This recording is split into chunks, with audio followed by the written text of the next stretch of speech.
Olá, meus queridos amigos. Mais uma vez estamos reunidos, mesmo de forma virtual, mas pensamentos e corações estão ligados e dando uma oportunidade a todos para a gente poder refletir mais um pouquinho a partir de hoje, retornando a esse trabalho das palestras e que a gente possa refletir todos os aprendizados que serão trazidos a cada semana. E hoje nós temos conosco palestra do nosso querido Maurício Mancini, do Centro Espírita Paulo de Tarso, de Seropédica. E Maurício fez essa palestra justamente no aniversário de Kardec, no ano passado, dia 3 de outubro. Então vamos aproveitar grandes ensinamentos, grandes oportunidades para a gente ver o quanto que o estudo é necessário para a nossa caminhada evolutiva. Então aproveitem, estamos juntos e vamos continuar juntos nessa linda trilha de Jesus. E um beijo no coração de todos, que a paz de Jesus nos una, nos fortaleça, iluminando todo o nosso ser. Estejam bem.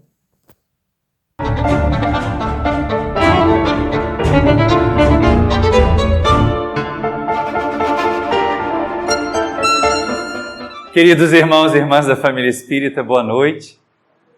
Possamos aproveitar a nossa vinda à casa de Paulo de Tarso, num dia tão especial, num dia tão significativo para nós do movimento espírita e também, por que não dizer, para a humanidade, porque é o momento em que nós podemos celebrar a vinda de um missionário, celebrar o momento em que um espírito de escola decide juntar forças com outros companheiros e trazer ao planeta Terra uma mensagem confortadora, consoladora. E Humberto de Campos descreve com riqueza de detalhes que nós não temos condições até de trazer todas, no livro Cartas e Crônicas. À exceção do pequeno erro de datas que está impresso lá, o resto é muito bonito de se ver, de se ler. E ele conta que no dia 31 de dezembro de 1800, o último ano do século XVIII, houve no mundo espiritual, na região acima da Europa, uma reunião de espíritos benfeitores. Falanges de tarefeiros desencarnados lá compareciam, antigos soldados da velha Roma, missionários das ciências de todos os tempos, sacerdotes, homens sábios do Oriente, em falanges, porque se preparava um momento novo para o orbe terrestre. Também ali compareciam alguns companheiros que estavam encarnados naquele momento. E Humberto de Campos faz questão de destacar a presença do Papa Pio VII. Faz questão de destacar a presença de um Beethoven. E alguns outros companheiros ligados à ciência, Fulton, Faraday, que impulsionariam o raciocínio humano e a tecnologia para que nós hoje pudéssemos, já no século XXI, gozar do conforto, gozar das facilidades que a tecnologia bem aplicada são capazes de trazer para nós.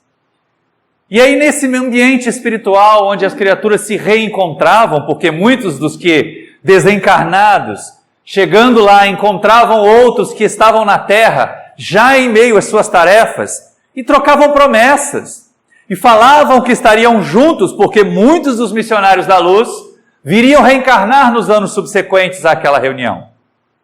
Em determinado momento, imaginemos uma reunião social bem movimentada, soam como se instrumentos, e alguns focos de luz começam a se descolar do seio do planeta, da escuridão do planeta, indo em direção àquela região. E chega, então, uma falange de espíritos, conduzidos por benfeitores espirituais, trazidos por amigos desencarnados que os tutelavam enquanto estavam ali encarnados na Terra, para também tomar parte naquele momento.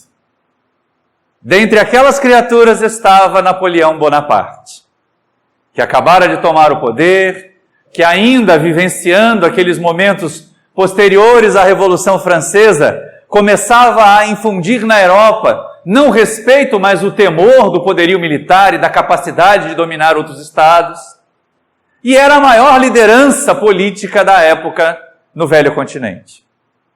Os seus antigos legionários da velha Roma, e nesse ponto, ao mostrar essa cena, Humberto de Campos nos faz crer que Napoleão Bonaparte era realmente a reencarnação de Júlio César, aquele que lá na Roma fez tantas e tantas conquistas materiais, conquistas bélicas, mas não necessariamente estabeleceu um ambiente de paz e harmonia na sociedade. E ali estava ele de novo, tendo mais uma vez a oportunidade do comando político de uma grande nação para fazer a diferença. E era essa a proposta. Lembremos, ninguém reencarna para fazer o mal. Ninguém reencarna para disseminar a guerra. Mesmo os líderes que às vezes chegam ao poder em condições estranhas, em condições de equívoco, são chamados no momento posterior a endireitar os caminhos, a endireitar as veredas, como diria João Batista já à época de Jesus. E aí ele foi recebido com carinho, com distinção por seus antigos generais, as criaturas respeitosamente silenciaram, e era tamanha sua relevância que havia um assento especial designado para ele, de maior relevância, de maior destaque em relação a de outras autoridades. E assim retomaram, após a surpresa inicial da chegada dos encarnados, as conversas mais do dia a dia, as conversas mais do momento que estava por ocorrer. Até que em determinado instante as trombetas soam em outra direção. E apontando as paragens espirituais, uma chuva de pontas luminosas vem em direção àquele solo. E ao tocá-lo são figuras humanas embelezadas, figuras humanas de espíritos já muito mais evoluídos e amadurecidos, dentre eles aquele que Humberto de Campos destaca como missionário da luz. Trazia, até por uma representação simbólica, uma tiara à fronte, representando-lhe o conhecimento, o desenvolvimento intelectual, e um báculo, uma espécie de bastão, a representar também um dos dotes, um dos instrumentos para a condução das massas, para a liderança, para o mando, diríamos assim. Mas era um ser diferente, era um ser luminoso. E aí todas aquelas outras criaturas reverenciavam a sua presença. Todos estavam emocionados, choravam. Só Napoleão não, altivo, se sentindo ainda dono da situação, estava pálido diante daquela criatura que resplandecia, mas, orgulhoso o bastante, não se mantinha emocionado. Até que soaram vozes, e o Espírito de verdade, que nós reconhecemos como sendo uma falange de espíritos tutelada por Jesus, fala em alta voz a Napoleão, dizendo que ele estava diante do mensageiro de uma nova era para o planeta Terra, de uma era em que as criaturas conheceriam a imortalidade, perceberiam a existência e a proposta de crescimento e desenvolvimento que cada um de nós tem. Não mais sob o mito, não mais sob fantasias, mas agora com base numa fé que seria raciocinada. E somente diante desse instante, dessa fala portentosa, é que Napoleão se põe de joelhos e chora diante daquele emissário do plano maior, que gentilmente, como o irmão mais velho carinhoso, o tira do solo e o abraça. E aí, mais uma vez, o benfeitor, o Espírito de verdade, fala: Napoleão, tens a oportunidade de estabelecer para a terra o clima de paz necessário para que o mensageiro da luz execute a sua tarefa. Se te desempenhares corretamente dela, tendo habitado a Gália, tendo vivenciado e humilhado aquela região, agora tens a oportunidade de fazê-la erguer-se como fonte de luz para a humanidade terrena. Mas ser vigilante, não te permitas perder pelo interesse do poder, pelos jogos materiais. Ser instrumento, diz o Espírito de verdade a Napoleão, do estabelecimento da era de luz no planeta Terra. As emoções foram intensas, mas algumas orientações foram dadas a outras lideranças daquele momento. Certamente, isso embora não esteja no texto, nós podemos inferir. Certamente o mensageiro da luz vai ao encontro de um outro espírito, que já estava reencarnado há alguns anos. Na Terra era uma criança, uma menininha. Mas pela lucidez espiritual que trazia, certamente ali se apresentava como a companheira que o seguiria ao longo dos anos na terra. Dizer a ela apenas que aguardasse e que em breve estariam juntos.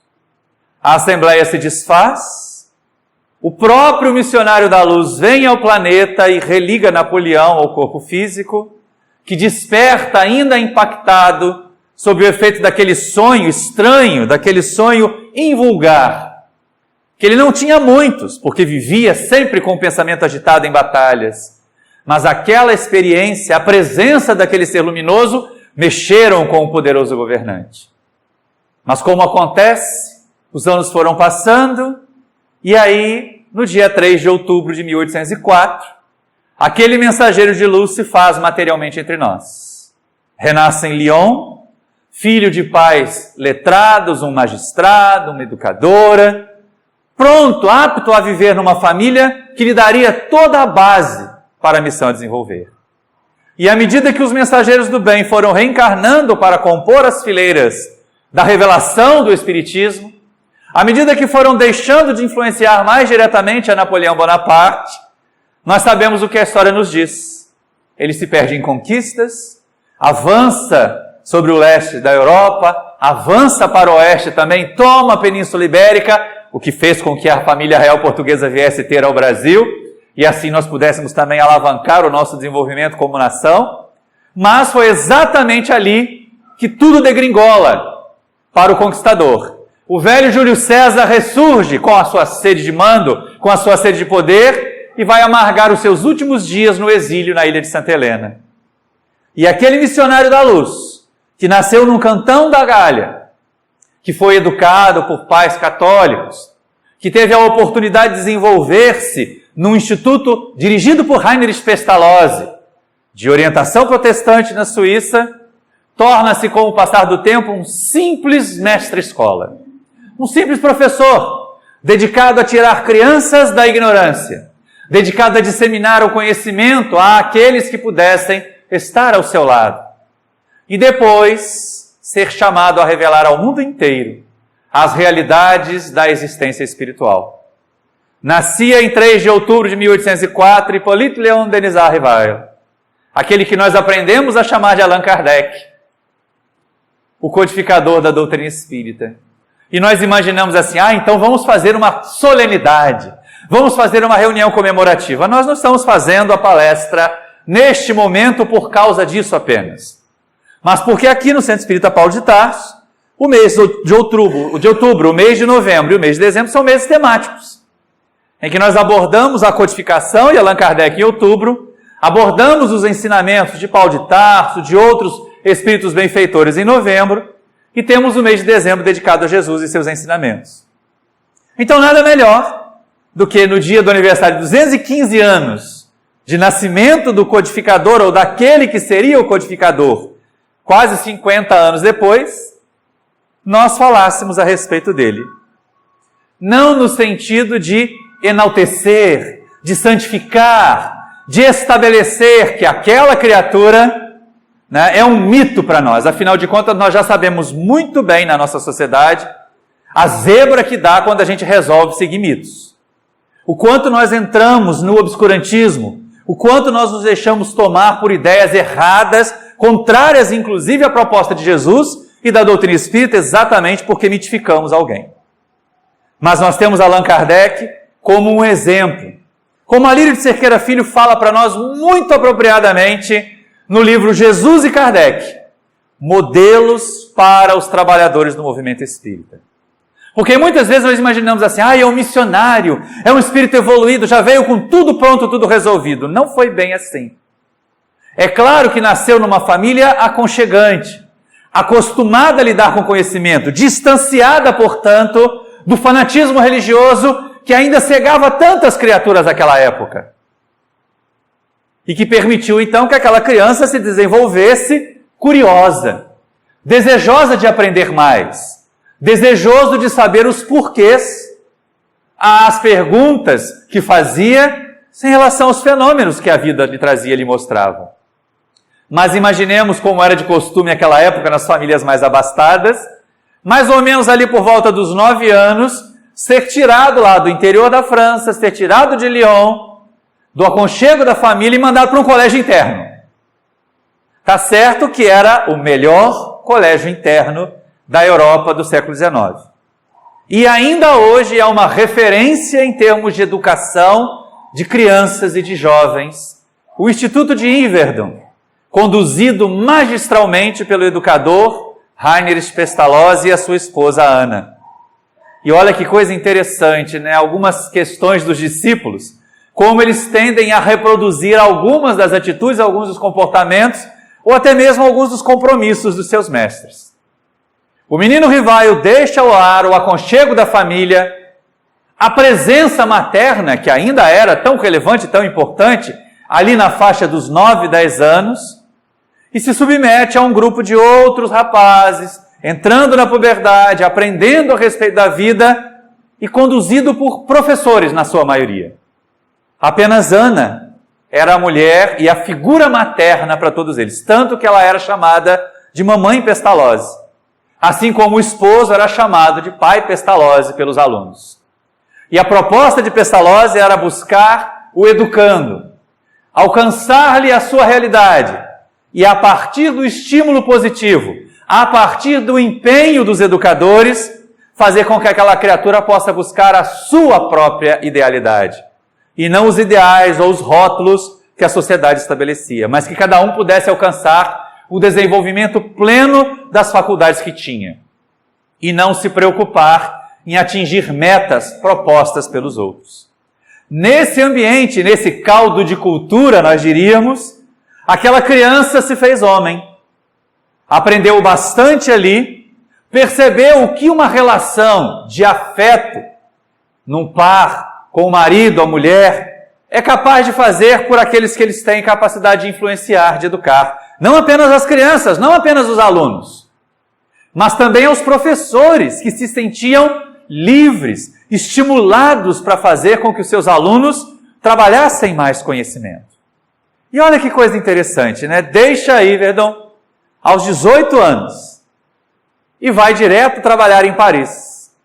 E já aos 18 anos escreve o seu primeiro livro didático, que é um tratado, um manual prático para ensino de aritmética. E a partir dali nós vemos o professor Rivaio a desenvolver a sua carreira de educador em primeiro lugar. E a gente pensa assim, mas por que a codificação foi parar nas mãos de um educador? Se fosse nas mãos de um médico, talvez nós tivéssemos muito mais desenvolvimento hoje na medicina espiritual. Se fosse parar nas mãos de um engenheiro, nós teríamos equipamentos hoje para mostrar, para revelar o mundo espiritual para as criaturas. É até possível que desse certo. Mas se a gente parar para pensar bem, cada uma dessas criaturas desenvolveria a sua área, o seu campo de conhecimentos. E aquele que é posto a educar no sentido mais amplo, aquele que é levado ao trabalho da pedagogia, esse é levado a fazer com que nós olhemos o todo, a generalidade da realidade, e não apenas o seu viés, e não apenas o seu cantinho. É por isso que lá na introdução do Livro dos Espíritos, já Allan Kardec ele questiona. A autoridade dos sábios não é questionável com relação à área da sua atuação, mas aos conceitos da doutrina espírita, às revelações que os espíritos trazem, eles não têm maior credibilidade, não têm maior autoridade do que um estudioso que aprofunde e que seja pouco letrado. Então a percepção do educador é de que não é o título acadêmico que conta, mas sim o quanto nós amadurecemos em conhecimento. E nós não estamos querendo aqui falar do personagem, mas dos modelos, dos exemplos que ele nos dá. Quantas pessoas aportam a doutrina espírita, trazendo questões de mediunidade, ou trazendo conhecimentos da sua área de atuação acadêmica, e querem, no movimento espírita, desenvolver atividades sem o devido preparo. Ah, eu sou médium de berço, me põe na reunião mediúnica. De jeito nenhum. Não, eu tenho doutorado em física quântica, deixa eu trabalhar e fazer palestra. De jeito nenhum. A proposta da doutrina espírita é ministrar consolação, é ministrar conhecimento que conforte, e não conhecimento apenas que ilustre, que faça criaturas muito instruídas, mas que às vezes apenas nos torna mais arrogantes, nos torna mais e mais senhores da verdade, quando nós deveríamos ser buscadores da verdade, como o mestre de Lyon nos mostrou que era. E aí nós vamos pensar assim, mas então ele não teve dificuldade? Todas. Às vezes a gente reclama de dificuldades materiais, reclama de emprego, mas lá por volta de 1826, após já se consolidar como educador em Paris, ele funda com um tio uma instituição. E esse tio, irmão da mãe, era dado ao jogo. E perde uma soma muito vultosa no jogo, e eles acabam perdendo o Instituto Revival. E olha só como é que a gente começa a perceber, já enfrenta a falência. Mas é lógico que um verdadeiro missionário, que um verdadeiro trabalhador não vai parar a ficar reclamando. Por que eu fui abandonado por Deus? Por que isso está acontecendo comigo? Primeiro que quando as coisas acontecem conosco, elas têm duas finalidades, não é? No planeta em que nós estamos. Ou elas vêm nos provar. Provar no sentido de testar a nossa qualificação, de testar a nossa capacidade. E uma minoria é provada na Terra. Ou elas vêm como forma de nós resgatarmos os nossos equívocos de antes e de agora. Então não é porque que a doutrina espírita nos ensina a questionar. Mas por que não eu? Estava na hora, não é? Chegou, deixa eu mostrar fortaleza diante disso e reclamar menos. Deixa eu reconhecer a minha parte de responsabilidade nisso e não botar a culpa nos outros. Ele podia ter passado o resto da existência na miséria reclamando do tio jogador. Mas ele não fez isso. Ele se propôs a trabalhar como guarda-livros. O que nós hoje veríamos como um contador, como um responsável pela contabilidade de instituições comerciais. E enquanto isso ainda continuava buscando trabalhar, cooperar na educação de crianças, principalmente das crianças mais pobres, daquelas que não tinham condições de pagar, porque mais ou menos reconhecendo nos ensinamentos de Jesus que nós conheceríamos a verdade e a verdade nos libertaria, não a verdade que aparece nas fake news de WhatsApp, porque ali é só mentira mesmo, não essa que é poluída, que está poluindo as redes sociais, porque ali é só fantasia mesmo, cada um coloca o seu discurso, cada um coloca a sua versão e os bobos acreditam na que quiserem, porque não estão fazendo verificação. Mas a verdade do conhecimento. E aí, junto com isso, é lógico, nós não trabalhamos sozinhos. Se nós pararmos para ficar reclamando, lamentando, queixando o que nos acontece, nós não vamos perceber que mesmo com dores e dificuldades, se nós permanecemos na lida, se nós continuamos nos esforçando, sempre vamos encontrar aqui ou acolá um outro companheiro, uma companheira que somará forças conosco, que nos emprestará o ombro naquele momento mais doído para nós chorarmos se for o caso, e também que nos estimulará no dia seguinte a levantar da cama, a sair do estado depressivo e buscar a reação necessária para a reconstrução de nós mesmos. Assim aconteceu com o professor Rivaio. Se a gente pensar bem, que o grupo de educadores da França, da Paris do século XIX, que atuava nas instituições públicas, que atuava junto às crianças menos favorecidas, era muito reduzido. Porque esses eram, na maioria das vezes, deixados ao léu. Não era considerado necessário educar a massa pobre naquele século. As crianças abastadas, os filhos dos ricos, tinham governantas, tinham preceptores, professores particulares que iam às suas mansões e lhes ensinavam. Lhes traziam a cultura da época. As crianças pobres, não. Então esse grupo era bem reduzidinho, né? Se a gente acha que professor do ensino público hoje é uma espécie complicada, perseguida, né? Eu até entendo que eles chamem a gente de zebra, mas de gorda, pelo amor de Deus, não, né? Vamos pensar um pouquinho no esforço que a gente tem que fazer para poder ficar dessa situação. Mas naquela época eles eram menos ainda. E fatalmente o professor Rivaio ia se encontrar com uma professorinha pequenininha assim, 9 anos mais velha do que ele, mas que parecia ser 5 anos mais jovem. Porque ela era sempre sorridente, sempre jovial, também escritora, também professora, vinculada à parte das belas artes. Se fôssemos ver nos dias de hoje, a formação de Amélie Gabrielle Boudet seria a correspondente à do economista doméstico, que foi formado até alguns anos aqui pela Rural e agora não é mais. Ela tinha capacidade de gerir todas essas qualidades, essas prendas, mas não apenas ser uma dona de casa, mas de levar conhecimento e conforto à gestão da família, que é a proposta do economista doméstico, como ele deveria ser. E aí nós nos vemos chamados a perceber como esses espíritos se unem, se encantam um pelo outro, lembrando aquela reunião lá do último dia de 1800, lembram? Que Humberto de Campos escreve? Com certeza ela devia estar lá também, para aconchegá-la, para dizer que ele poderia vir tranquilo, que ela já o aguardava. E aí se unem, se casam em 1832, e ela junto com ele enfrenta todos esses reveses, o estimulando. Aqueles de nós que pudemos ver o filme sobre Allan Kardec, que foi veiculado até alguns meses atrás, percebemos ali a verdadeira Amélie Boudet. Não uma sombra de Kardec como aparece na maior parte das biografias, mas uma mulher forte, uma mulher corajosa, uma mulher capaz de dizer assim, você não vai desistir. Nós já chegamos até aqui. Foi assim em relação à obra de educar. Foi assim em relação à tarefa do cuidado. Fundaram depois, ele e ela, chamado Liceu Polimático. Agora sem aquele tio jogador, sem o risco de perder tudo de novo, né? Mas eles buscando educar crianças. E enquanto ele trabalhava durante o dia, cuidando da contabilidade das empresas comerciais onde servia, ela já preparava o material didático para as aulas que dariam depois. E nós pudemos verificar isso nos livros, no filme. Foi muito interessante ver essa participação.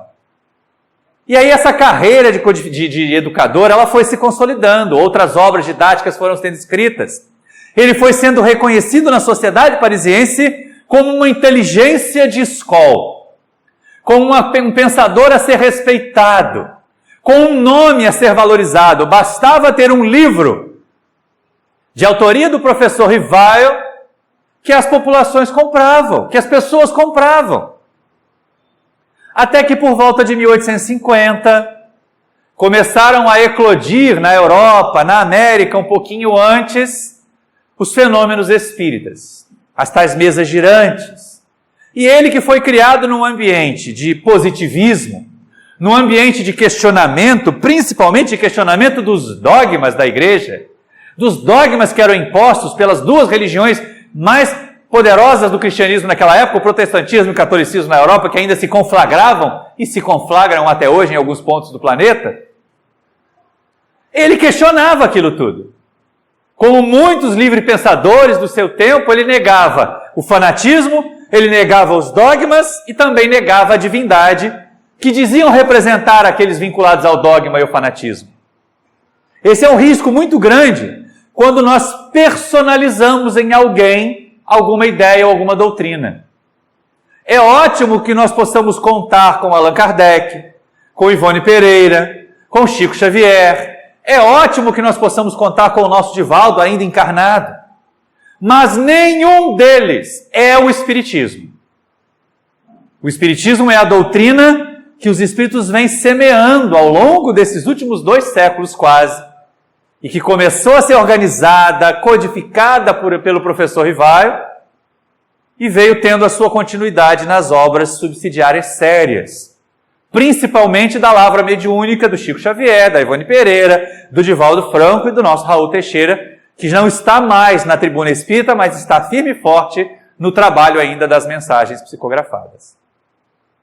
E nós perceberemos, então, o desafio ao professor Rivail, principalmente aquelas pessoas encantadas. Nós não temos. Nós temos até hoje. Gente doida para ir numa reunião mediúnica para ver espírito baixar. Será que vai ter uma mensagem lá para mim? Será que alguém vai dar um recado? Vai ter um espírito que eu conheço? Tem um monte de gente sem noção, ainda agora, século XXI. Imagina naquele tempo, em que os espíritos, para se fazer notar, tinham que mover uma mesa. Tinham que jogar uma caneca em alguém.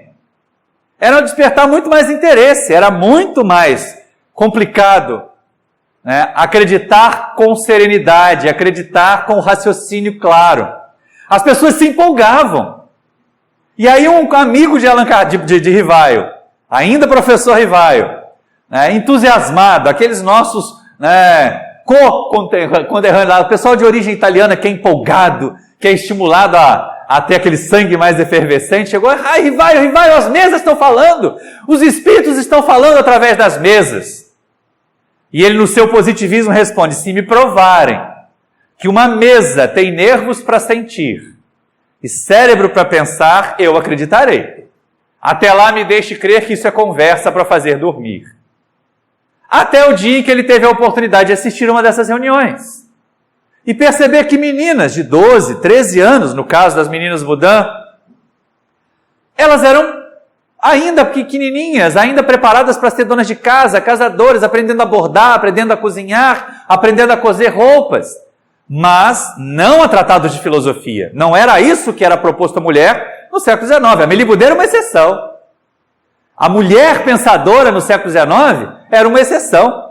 A Amélie Boudet traz todas as características da mulher moderna, da de hoje, da que quer parear com o homem, ajudar a sociedade a crescer em igualdade de condições. E não numa condição de subalternidade, e não numa condição de subserviência. Nem à frente, nem atrás, mas ao lado, fazendo crescer. Se nós conseguirmos permanecer ao lado, nós vamos conseguir crescer. Enquanto nós estivermos disputando para ver quem fica à frente de quem, nós vamos nos autodestruir, que é o que as sociedades têm feito hoje. E aí o professor Rivaio ficou assim, pertigado com aquilo, né? Como é que essas meninas que mal sabem falar, que sabem recitar poesias simples, mas não sabem filosofia, estão escrevendo uma resposta de um teor de elevação de um Fénelon, filósofo conhecido francês.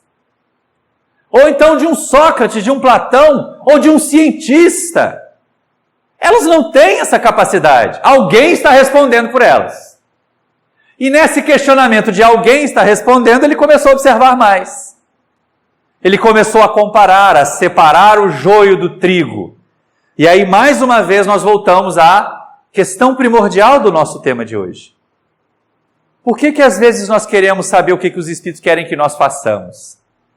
Pede por mim lá na reunião, depois me diz o que os Espíritos disseram para eu fazer. Nunca isso vai acontecer no Paulo de Tarso.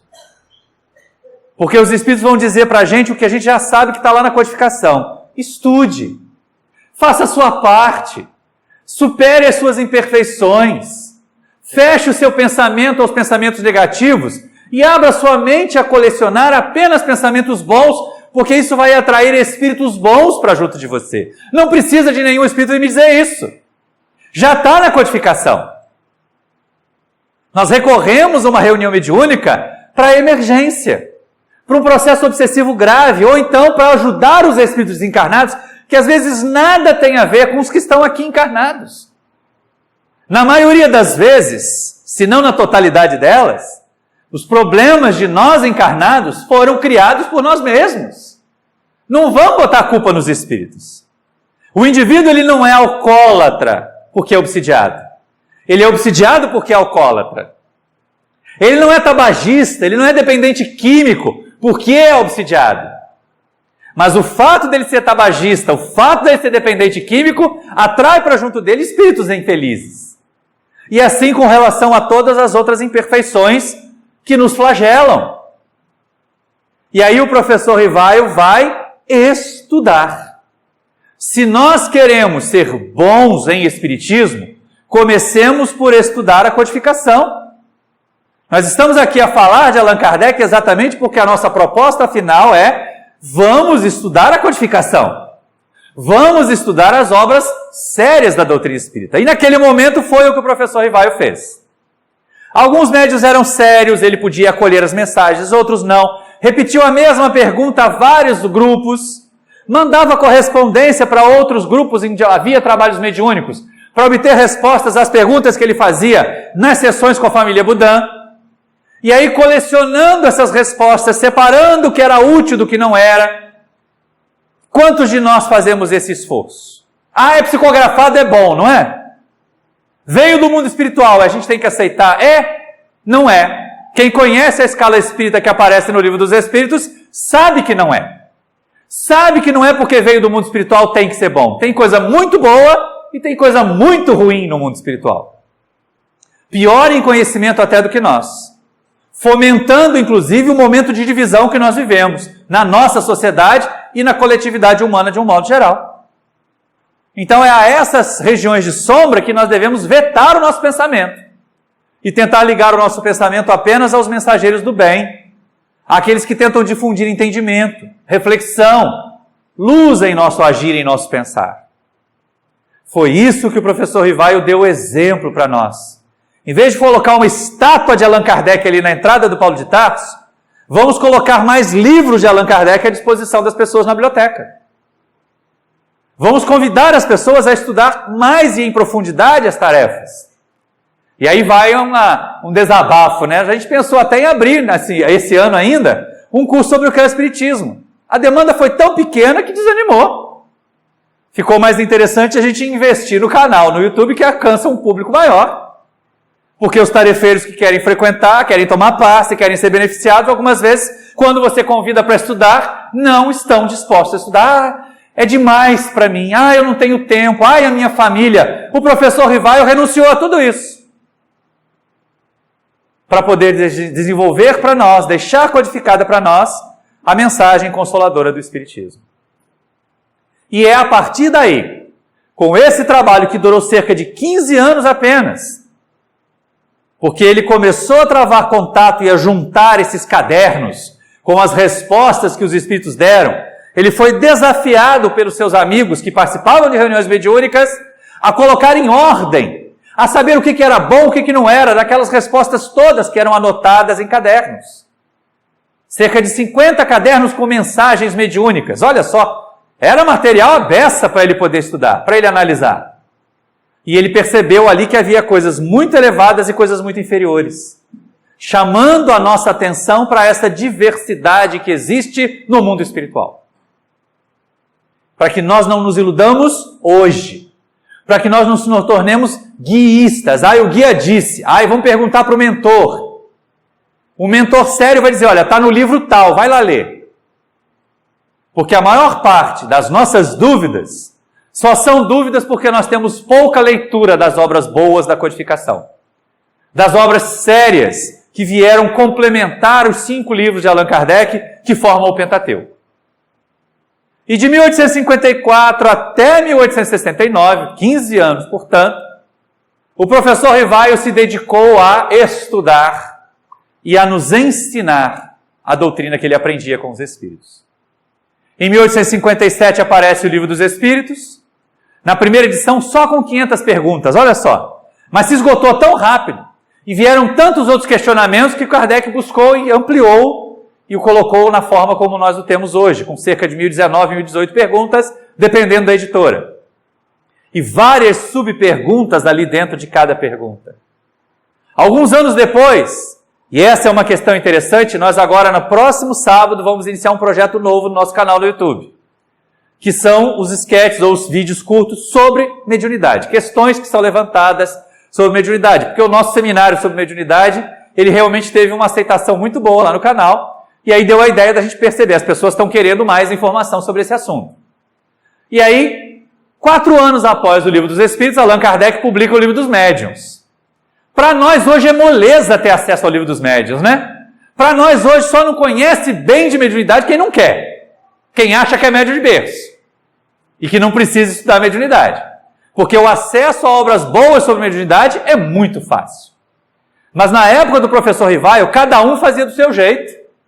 Tinha gente que achava que não podia ter pulseiras de metais, brincos, aí se desenfeitava tudo, né? Ia para reunir igual uma árvore de Natal, chegava lá, desmontava a árvore e depois montava de novo para ir embora.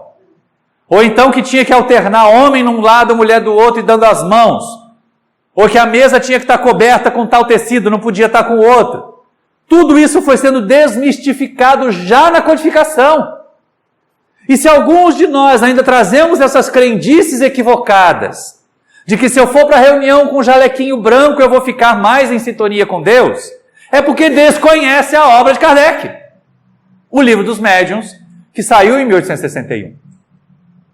Não tem noção. Ali que fica claro, nenhum desses fatores materiais, nenhum desses acessórios tem influência com a real comunicação que os Espíritos podem estabelecer conosco.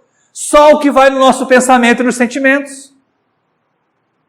É aquilo que nós sentimos e aquilo que nós pensamos que atrai para junto de nós espíritos semelhantes. A lei de atração, do ponto de vista espiritual, ela vigora muito mais intensamente até do que no plano material. No plano material, às vezes, nós somos constrangidos a interagir e a cooperar com aqueles com os quais não temos afinidade nenhuma. Mas no mundo espiritual, nós sempre vamos atrair aqueles com os quais nós temos afinidade. Então, na hora que a gente começa a sentir uma influência negativa do obsessorzinho, o meu obsessor está me perseguindo. Puxa vida, mas como é que ele sintonizou comigo? Onde é que estava o buraco, a falha, que me permitiu sintonizar com ele, né? Ou ele sintonizar comigo, não é? Está lá no livro dos médiuns isso, basta a gente querer. Como a proposta da doutrina espírita era revivenciar a mensagem de Jesus para nos consolar, não agora, pela crença cega, pela fé cega proposta pelas outras religiões, mas por uma fé raciocinada, em 1864 vem à luz o Evangelho segundo o Espiritismo, que não é, como muitos pensam, a Bíblia dos Espíritas. Espírita não tem Bíblia, Espírita não se apega ao que está constante na Bíblia, a Bíblia não é livro sagrado para nós espíritas. Embora nós tenhamos uma origem comum do cristianismo, nós não estamos apegados principalmente à letra do texto que está lá, menos ainda ao Velho Testamento, porque nós não temos essa ascendência judaica, nós somos de ascendência cristã. E quando a gente se amarra muito lá no Velho Testamento, a gente está seguindo Moisés, não está seguindo Jesus. E é estranho que pessoas que se digam tão cristãs se apeguem tanto a Moisés, não é? Que falem tanto de olho por olho, dente por dente, quando Jesus recomendava que nós amássemos os nossos inimigos. Que falássemos bem daqueles que pensavam diferente de nós e que até tentavam nos fazer o mal. Então isso é uma coisa que a gente tem que começar a considerar. Peraí, isso é cristianismo mesmo? Ou a gente está fazendo um mosaísmo falso disfarçado de cristão? Porque é isso que nós podemos questionar em relação a algumas propostas que vemos por aí. E aí a proposta era que nós tivéssemos no Evangelho segundo o Espiritismo a compreensão dos ensinos morais e éticos de Jesus. Muito mais do que se prender aos fenômenos, aos milagres, às curas, o que Allan Kardec, e agora já Allan Kardec, porque olha só, muitas pessoas dizem, ele foi um covarde que se escondeu atrás de um pseudônimo. Ao contrário, ele usou um pseudônimo para impessoalizar a doutrina. Porque o professor Hippolyte Léon Denis Rivail já era tão famoso em Paris, no século XIX, se o primeiro livro dos Espíritos saísse com o nome dele, as pessoas acreditariam porque era ele, e não porque era o ensino dos Espíritos. E o livro não era dele, ele só se preocupou em organizar. Então nós vamos perceber a coragem do professor Rivail de abrir mão do próprio nome, de abrir mão do destaque, inclusive dos recursos que aquilo traria, para poder difundir uma doutrina que é confortadora para as pessoas. E aí o Evangelho segundo o Espiritismo faz esse papel para nós. Quando nós lemos o capítulo 5, Bem-aventurados aflitos, quando nós vamos ao capítulo 4, que trata da reencarnação, a noção de imortalidade, a noção de que os entes que nós amamos, que deixaram o corpo físico recente ou tardiamente, continuam nos amando. Continuamos ligados a eles pelos laços do afeto, pelo pensamento, por tudo que nos mantém ligados ao espírito que nós somos, porque corpo é uma coisa transitória. Está lá no Evangelho.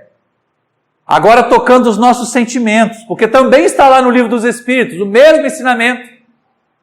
Principalmente na terceira parte do Livro dos Espíritos, que é a base do Evangelho segundo o Espiritismo. E aí vai o professor Rivail começar a se dedicar horas, abrindo mão do descanso, abrindo mão do sono. Em 1862, logo após o lançamento do Livro dos Médiuns, faz uma viagem, não apenas pela França, mas também pela Bélgica e outros países, para divulgar a doutrina espírita. E já maduro, e já ancião, ao ponto de que em 1865 começa a ter os primeiros sinais de problemas de saúde, de dificuldades cardíacas. O alerta da espiritualidade, olha só, até Kardec, hein, gente? Não vamos imaginar assim, eu tenho que me dedicar à doutrina para me salvar, porque eu preciso resgatar o meu passado, então deixa eu ficar lá no centro 7 dias por semana. Eu vou atender no atendimento fraterno às 6 horas, eu vou para a reunião mediúnica às 8, eu vou fazer palestra no outro dia, e o pé no freio como é que fica? E a saúde do corpo físico como é que fica? E o cuidado com a família como é que fica? Então, até Allan Kardec precisou ouvir dos espíritos: opa, peraí, desacelera. A tua saúde está em risco, e se você continuar neste ritmo, Dr. Demer, o seu antigo médico encarnado, quando desencarnado, mandou uma mensagem para ele, falando para ele desacelerar, para distribuir tarefas. Até Allan Kardec precisou da advertência de desacelerar. E olha que ele tinha um compromisso com os espíritos. O nosso é bem menor do que esse, então não vamos usar o espiritismo como fuga, como um jeito de não enfrentar os nossos problemas, as nossas dificuldades, no trabalho, na família, na sociedade. Mas vamos encontrar no espiritismo um reforço para nós enfrentarmos as dificuldades na família, as dificuldades no trabalho, as dificuldades na sociedade. É isso que a doutrina serve para nós. A doutrina não tem necessidade da nossa força de trabalho, porque aquilo que nós não fizermos, outro fará. Mas nós temos necessidade de trabalhar o suficiente, de trabalhar o bastante, para granjear energias, força, coragem suficiente e enfrentar e nos tornarmos melhores do que aqui chegamos. Até Allan Kardec precisou ouvir: calma, para você poder chegar ao termo da sua tarefa. E naquele mesmo ano em que ele passou mal, em 1865, vem à luz em agosto o livro Céu e Inferno, ou A Justiça Divina segundo o Espiritismo. A maior parte dos livros da codificação, os 5 pelo menos do Pentateuco, tem um subtítulo. Não é só o livro, o nome que aparece na capa que as editoras colocam para nós, não. Tem sempre um subtítulo ali que nos ajuda a entender o porquê, o objetivo da obra. Tá? Então, o Evangelho segundo o Espiritismo era uma imitação do Evangelho, o Livro dos Espíritos era a filosofia espiritualista, o Livro dos Médiuns era um manual prático das reuniões mediúnicas, coisas assim. E o Céu e o Inferno se chama o Céu e o Inferno ou a Justiça Divina segundo o Espiritismo. Porque aí cai o conceito de céu, cai o conceito de inferno e volta a vigorar aquilo que Jesus nos ensinou: a cada um será dado segundo as suas obras. Gente, nós somos frutos de nós mesmos. Nós simplesmente estamos colhendo hoje aquilo que nós semeamos, a partir do segundo anterior a esse que eu falei. Não vamos ficar jogando para a encarnação passada, não.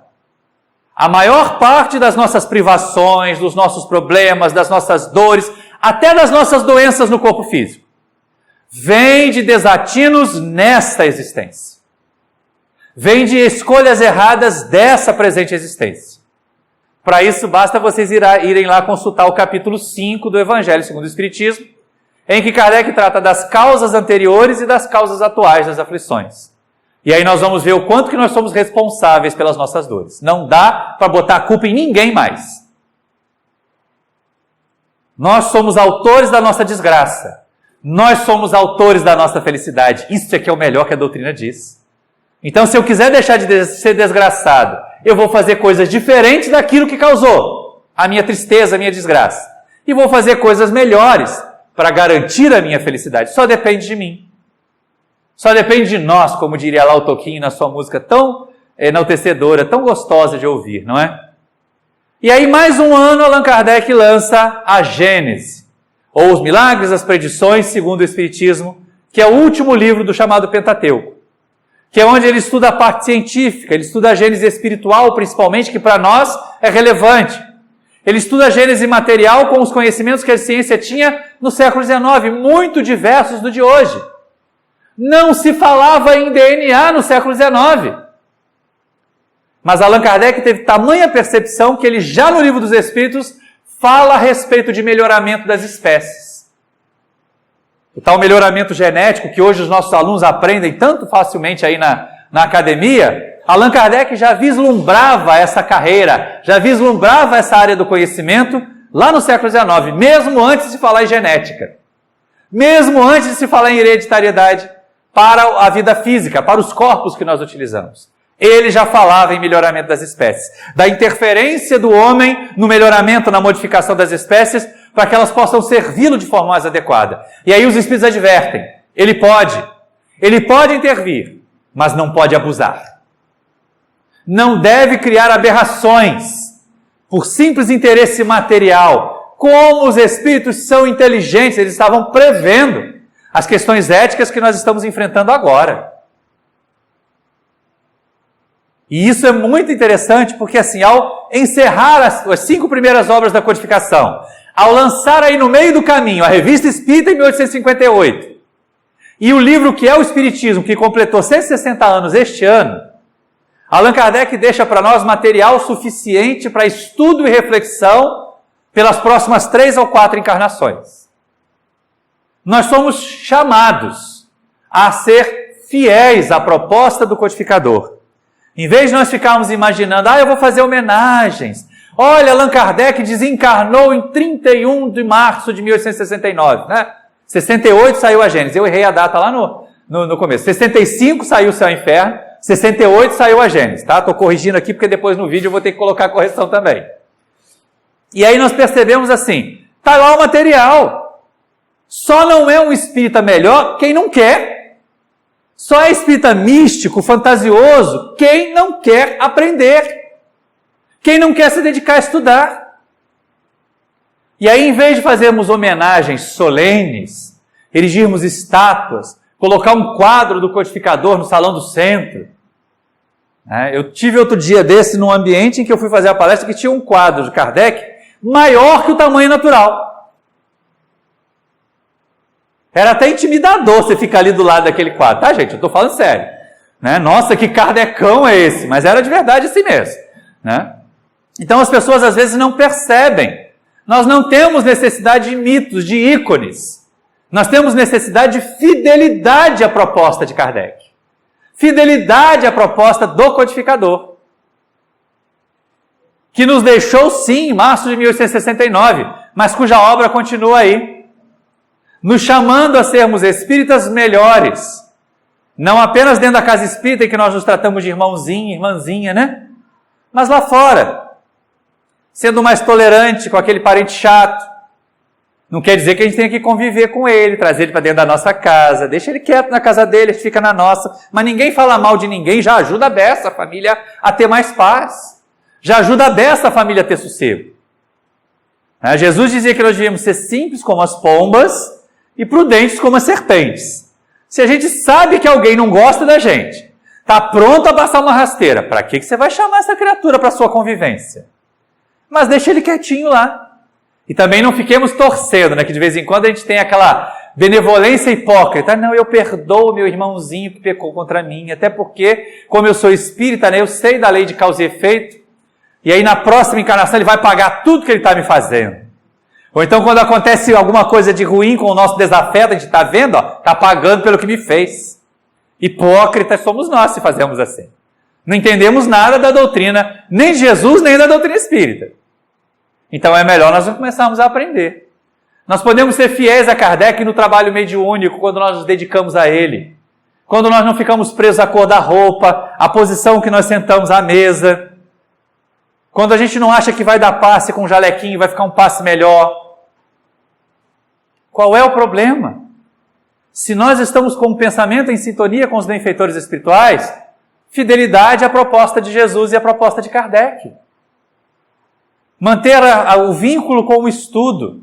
A nossa casa devia ter cirurgias espirituais, mas a proposta da doutrina espírita nunca foi curar corpos. Ao contrário, o codificador dizia, deixemos aos homens de ciência as pesquisas no campo da ciência. Vamos nós pesquisar no campo do espírito. Então, quando os benfeitores espirituais nos ajudam na nossa saúde física, é por acréscimo de misericórdia, não é por um dever deles. Porque a proposta da doutrina espírita, o dever da doutrina espírita é curar almas. É confortar almas. Fidelidade a Kardec. Não no sentido do mito, mas no sentido da prática doutrinária. Não no sentido do personalismo, porque ele foi se impessoalizando. A partir de 1865, quando ele teve os primeiros problemas de saúde, ele já foi preparando lá a constituição do Espiritismo, num tratado em que ele ia cada vez mais ficando menos importante e outros tarefeiros assumiam compromissos. Amélie Boudet, Pierre Guetin-Lemarie, Leon Denis, Gabriel Delane, tantos continuadores mantiveram a tarefa de pé, firme na divulgação da mensagem espírita. Com Kardec nós conseguimos. aprender a nos impessoalizar. Eu quero ir lá no centro, quero ser médium, escrever livro, ficar famoso. Não vai dar certo. Não adianta tentar seguir por esse caminho, porque não vai ser por aí que vai dar certo. Agora, se a gente está pensando em aprender um pouco mais, em nos tornarmos pessoas melhores, e no processo de nos tornarmos pessoas melhores, nós também conseguimos aliviar o sofrimento dos nossos semelhantes, levar um pouco mais de conhecimento àqueles que conhecem menos. A esse objetivo nós podemos abraçar. Então, nenhum problema em nós querermos ser divulgadores da doutrina espírita, mas sejamos fiéis à proposta da doutrina espírita, porque tem gente que sobe à tribuna e faz eu-espiritismo, e não espiritismo, que faz eu acho isso, eu li no livro de física quântica aquilo, eu li no livro de neurologia aquilo outro, mas cadê os livros de Kardec na palestra? Cadê as obras de André Luiz na palestra? Cadê o material de Joana de Ângeles na palestra? Cadê Bezerra de Menezes na palestra? Estamos, às vezes, nos distanciando, indo por uma pseudociência que nós não temos condição de abarcar toda.